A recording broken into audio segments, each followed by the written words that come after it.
Râler. Ah, nous les Français, on adore ça. Râler. On n'est jamais satisfait. On adore donner notre avis sur tout et sur n'importe quoi. Eh bien, je veux respecter la tradition, donc j'ai décidé de faire cette vidéo sur 12 choses que les Français n'aiment pas. Allez, viens râler avec moi pour devenir un vrai Français. Je suis sûr qu'il y aura des Français qui ne seront pas d'accord et qui voudront râler. Les Français n'aiment pas quand les gens ne coupent pas le fromage correctement. Ah, ça, c'est le petit truc qui ne nous plaît pas du tout. Quand quelqu'un prend un couteau et commence à couper le fromage n'importe comment, on déteste ça. Et ne me dis pas, c'est quoi le problème? C'est seulement un fromage. Non! Non, non, non, non, non, non. Ce n'est pas seulement un fromage. On parle des fromages français. Et ici, le fromage, c'est sacré. Bon, ça peut paraître compliqué, mais en fait, il y a juste une règle simple à respecter. Il ne faut pas que les derniers morceaux soient représentés uniquement par le talon du fromage. Mais d'abord, c'est quoi le talon du fromage? Allez, accompagne-moi dans la cuisine et je te montre tout ça. Alors, si on prend un fromage, on voit qu'il est constitué de différentes parties. À commencer par la croûte. La croûte, c'est ça. C'est la partie extérieure du fromage et c'est une partie qui est un peu plus dure. Alors la croûte, elle peut être comestible ou non. Ça dépend des fromages. Ensuite, on a le talon. Le talon, c'est une partie qui est intermédiaire entre la croûte extérieure et la pâte intérieure. Tu peux voir que le talon, en fait, est représenté par cette zone qui est plus foncée. Donc, il faut toujours essayer d'équilibrer la proportion de croûte et de pâte pour que toutes les parts soient plus ou moins équitables et que tout le monde puisse profiter du délicieux fromage qui est servi. Si le fromage est rond, comme celui-ci, c'est facile, tu fais comme pour une pizza. Si le fromage est en forme de pointe, comme celui-là, ça se complique un peu. À ce jour, on compte plus de 1200 variétés de fromages français. Donc, il y a beaucoup de manières de couper les fromages en fonction de la taille, de la forme, du type et de la consistance. Mais si tu dois retenir une seule chose de cette partie de la vidéo, la voilà. Il ne faut pas que les derniers morceaux soient représentés uniquement par le talon du fromage. Ah, et tu connais l'expression « en faire tout un fromage » ? Ça veut dire qu'on donne des proportions énormes à un petit problème. Eh bien, c'est le cas ici. Quand quelqu'un dit du mal de nos fromages, on en fait tout un fromage. Les Français n'aiment pas les gens qui critiquent la gastronomie française. Si tu veux te faire des ennemis en France, alors il suffit de dire que la gastronomie française n'est pas bonne. On déteste quand les gens critiquent les plats français. Nos plats sont connus dans le monde entier et ils sont reconnus pour leur grande qualité. Alors, si tu dis Le bœuf bourguignon, ouais, c'est bof bof. Tu recevras sûrement un regard comme celui-ci. Je sais, tu vas me dire. Alors Guillaume, tu trouves normal de manger des cuisses de grenouille ou des escargots? Eh bien oui, bien sûr que c'est normal. Mais ne t'inquiète pas, étant donné la variété disponible dans notre gastronomie, il y aura forcément plusieurs plats que tu adoreras ici. Bon, ça ne veut pas dire qu'on ne sait pas apprécier les plats des autres pays, mais c'est juste qu'on défendra toujours nos plats nationaux que tout le monde adore. Les Français n'aiment pas manger sans pain. On est au restaurant et... Où est le pain? Où est le pain? Ah, merci beaucoup. Ben ouais, le pain sur la table au restaurant, c'est la base. Le pain est toujours offert gratuitement et dans tous les restaurants. Du coup, on prend toujours une petite tranche de pain pendant le repas. C'est une chose qui nous manque beaucoup quand on va dans d'autres pays. On s'attend à avoir un bout de pain et parfois il n'y a rien. Et notre pain est tellement bon. C'est pour ça qu'on veut en manger tout le temps. Croustillant à l'extérieur et moelleux à l'intérieur.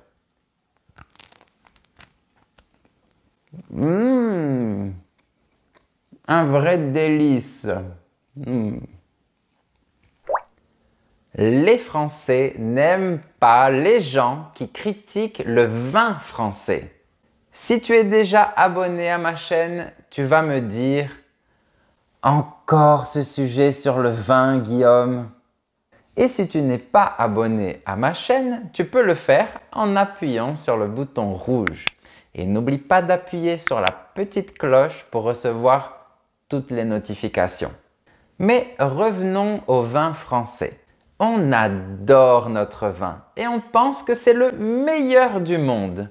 En fait, on ne pense pas, on est sûr que le vin français est le meilleur du monde, de l'univers même. Donc, je vais répéter ce que j'ai déjà dit dans d'autres vidéos. Ici, le vin, c'est sacré. Donc, ne le critique pas, n'y mets pas de glaçons et encore moins de l'eau. Sauf dans l'expression « mettre de l'eau dans son vin ». Oui, c'est une expression française très connue et ça veut dire être moins sévère, modérer ses exigences, être moins ambitieux. Ok, j'exagère un peu sur le vin, je vais mettre de l'eau dans mon vin. Au sens figuré, bien sûr. Je généralise et c'est le cas pour toutes les choses que je liste dans cette vidéo.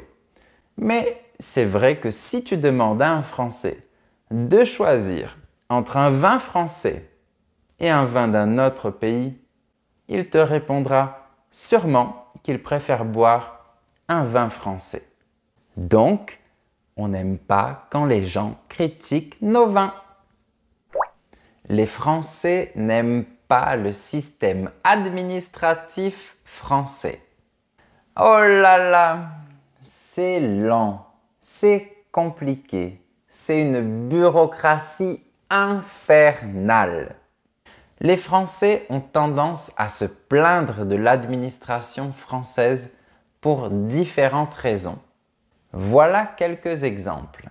Complexité des règles et des normes, difficulté à obtenir des rendez-vous et des réponses en raison du nombre important de demandes ou de la complexité des procédures, bureaucratie excessive.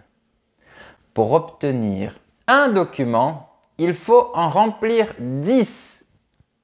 En plus, très souvent, tu dois faire la demande ou envoyer des documents par courrier avec accusé de réception. Et oui, tu dois envoyer une lettre écrite à la main pour la plupart des demandes administratives. Une lettre. Oui, on a un train de retard. Mais je pense que le système administratif, c'est le problème de tous les pays, non? Chez toi, comment ça se passe? Dis-moi ça dans les commentaires. Les Français n'aiment pas parler d'autres langues. On sait très bien que nous, les Français, on est connus pour ne pas faire assez d'efforts pour parler, pas seulement l'anglais en fait, mais les langues étrangères en général. Certains disent que c'est un orgueil français pour protéger notre langue ou qu'on est très attaché à notre culture ou encore qu'on est très fier de la langue française. Comparé à d'autres pays européens, la France est loin d'être la meilleure dans la pratique des langues étrangères. Mais pourquoi? À mon avis, il y a plusieurs raisons. Tout d'abord, le système éducatif. On apprend l'anglais depuis petit, mais c'est juste une matière, comme les mathématiques ou la géographie. L'objectif n'est pas de devenir bilingue, mais d'apprendre des règles de grammaire et des verbes irréguliers.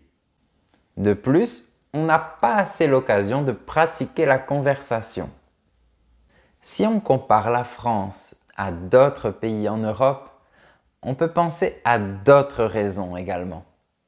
Par exemple, les Danois ont une meilleure pratique de la langue anglaise, mais le danois n'est généralement pas parlé en dehors des frontières du Danemark. En revanche, la langue française est plus internationale et elle peut être parlée ou comprise dans de nombreux autres pays. Par conséquent, la motivation pour apprendre d'autres langues est moins forte. De plus, on n'est pas habitué aux langues étrangères au quotidien. En France, tous les films sont doublés et au cinéma, même s'il y a des séances en version originale, on a toujours des séances doublées. S'il y a des mots étrangers dans les publicités, il y a une loi qui oblige que ces derniers soient traduits en français. Le pire, c'est que la dernière fois, sur une publicité, j'ai vu la traduction du mot « OK ». Il y avait une petite étoile qui renvoyait en bas de page pour donner la traduction en français. D'accord. What? Quoi? Mais surtout, je pense que la raison principale pour laquelle on n'aime pas parler d'autres langues, c'est parce qu'on a honte de notre accent. Yes, we talk like this. On sait que notre accent est très fort et donc on préfère continuer à parler en français. Mais en tant que professeur de français pour les étrangers, je tiens à te dire que le plus important, c'est la communication. Il faut que tu arrives à faire passer ton message de manière simple et claire. C'est tout. L'accent, la place des mots, le vocabulaire, la grammaire, tout ça, c'est important. Mais ça viendra avec le temps et avec une pratique constante de la langue. Et si quelqu'un se moque de toi, tu sais déjà que ce ne sera pas ton ami. Parle avec une autre personne qui sera plus ouverte, plus gentille et plus intéressante. Les Français n'aiment pas parler d'argent. En France, le sujet de l'argent reste un tabou. Dans d'autres pays, par exemple, ça peut paraître normal de demander à son ami combien il gagne. Mais en France, très souvent, on évite ce sujet ou on en parle de manière assez évasive. Si tu demandes à ton ami « Combien tu gagnes ?», ce sera très mal vu. Il te répondra sûrement par un je pense que mon salaire est suffisant pour vivre et pour profiter de la vie. » Et pas par un je gagne 2000, 5000 ou 10 000 euros par mois. Je pense que ça vient de la devise de la France. Liberté, égalité, fraternité. On aime cette idée qui fait que tout le monde a les mêmes droits. Pas besoin d'être riche pour être bien soigné en France. Et surtout, l'argent ne fait pas le bonheur, même s'il y contribue, comme dit le dicton. Pour aller plus loin, on pourrait dire qu'en France, les signes extérieurs de richesse ne sont pas toujours bien vus. Sur ce sujet, je dirais que même si on a tous ce rêve de richesse, plus ou moins secrètement, en France, on n'aime pas parler d'argent parce qu'on préfère raisonner en termes de qualité de vie et de richesse intérieure. Les Français n'aiment pas se taire et accepter. Se taire, ça veut dire ne rien dire, rester silencieux. C'est rare qu'un Français accepte une chose qu'il n'aime pas sans contester, sans se plaindre. Je pense que tu as déjà remarqué ça. Yes! On fait toujours beaucoup de grèves parce qu'on n'est jamais d'accord avec les nouvelles règles ou les nouvelles lois. On ne peut pas rester les bras croisés sans rien dire. Si quelque chose ne nous plaît pas, on ouvrira notre bouche pour le faire savoir. Parfois, ça peut sembler un peu réactionnaire parce qu'on s'oppose à tout changement, mais en même temps, on peut se demander si cette attitude ne révèle pas tout simplement notre peur du changement. À voir.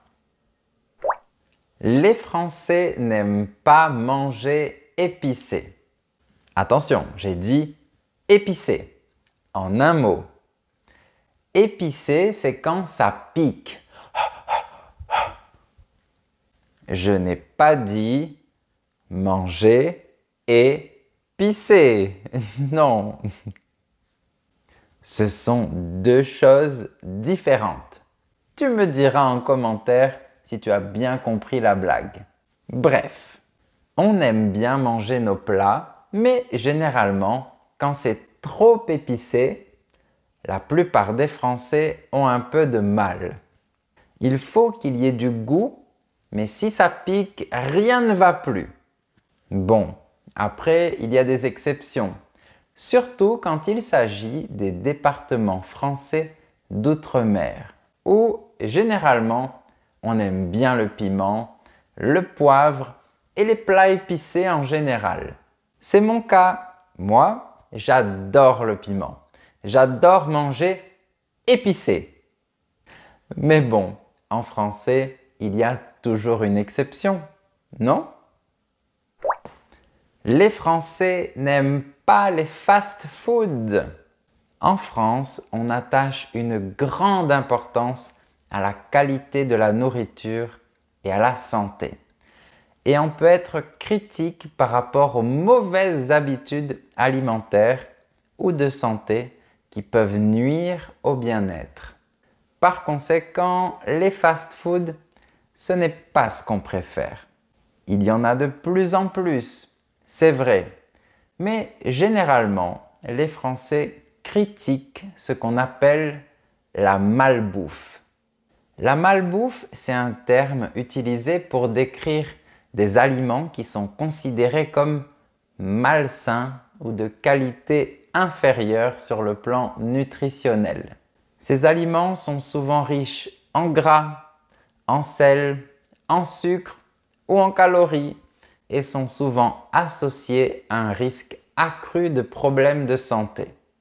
On aime manger les choses qui sont saines. Et un petit resto traditionnel sera toujours préféré à un fast-food. Les Français n'aiment pas les gens impolis. S'il y a une chose qu'on ne supporte vraiment pas, c'est le manque de politesse. Presque en toutes circonstances, on sera poli ou on fera de notre mieux pour faire preuve de politesse. Chaque pays a ses propres règles de politesse. En France aussi, c'est comme ça. Mais alors, c'est quoi la politesse pour un Français? Tout d'abord, c'est le fait de dire bonjour ou bonsoir avant de demander un renseignement à une personne. Ensuite, tu auras aussi besoin de quelques formules de politesse comme « Excusez-moi »,« S'il vous plaît » et « Merci ». Tu verras que tout le monde utilise ces formules, aussi bien le président de la République que la personne qui est sans abri et qui demande de l'argent dans les rues. Ça fait partie des codes de notre langage et on n'aime pas quand ces codes ne sont pas respectés. De plus, il faut vraiment respecter les règles de vouvoiement, c'est-à-dire l'emploi du mot « vous » pour le registre formel. Ouais, je sais, c'est une chose assez compliquée. Quelle situation est formelle? Quelle situation est informelle? C'est un vrai casse-tête pour les étrangers. Et c'est pour cette raison que j'ai fait une super vidéo sur le sujet. Ne t'en fais pas, je te mets le lien dans la description. Tu verras ça plus tard. Ah, et dans la description, tu verras aussi un lien pour t'abonner à ma newsletter et pour découvrir mon blog. Mais on continue. Les Français n'aiment pas la démesure. Alors, la démesure, c'est un terme qui fait référence à un excès, un dépassement de la mesure raisonnable ou appropriée. Par exemple, dans certaines grandes villes comme New York, aux États-Unis, ou Sao Paulo, au Brésil, ou Tokyo, au Japon, les paysages sont composés de gratte-ciel. Les routes et les autoroutes sont très larges et une foule de gens va dans tous les sens pour traverser les passages piétons interminables afin de s'asseoir dans des restaurants gigantesques. C'est vrai que tout ça nous impressionne quand on est en vacances dans ces endroits. C'est surprenant, mais généralement, on est bien content de retrouver nos bâtiments très bas, nos petites routes, nos rues étroites et nos petits restaurants où le patron est aussi le serveur, le caissier et parfois même le chef de cuisine. On préfère les choses à taille humaine. Ah, ça fait du bien de dire tout ce qu'on n'aime pas. En tout cas, je suis sûr que tu as appris beaucoup de choses sur les Français. Si c'est le cas, n'oublie pas de t'abonner et de cliquer sur la petite cloche pour recevoir toutes les notifications. Si tu veux aider ma chaîne, tu peux aussi mettre un j'aime et envoyer un don avec un super thanks. Et de mon côté, je te remercie pour ta fidélité et je t'invite à regarder les différents liens dans la description pour apprendre encore plus de choses en français. À très bientôt pour d'autres vidéos. Salut!